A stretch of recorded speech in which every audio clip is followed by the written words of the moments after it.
Putri Una alias DJ Una menjalani pemeriksaan selama 9 jam terkait kasus DNA Pro di Bareskrim Polri, Kebayoran Baru, Jakarta Selatan, Senin, tanggal 25 April tahun 2022. DJ Una menjalani pemeriksaan sebagai saksi sekaligus korban kasus tersebut.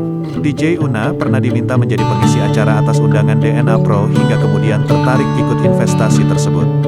"Aku tidak pernah ikut mempromosikan DNA Pro, hanya diundang sebagai pengisi acara," kata DJ Una setelah pemeriksaan.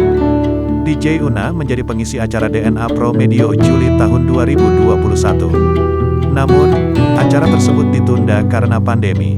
Acara baru berlangsung pada Desember tahun 2021. "Aku nggak tahu uang yang dipakai untuk bayar honor manggungku ini dari mana. Aku hanya tampil profesional saja di acara itu," ucap DJ Una.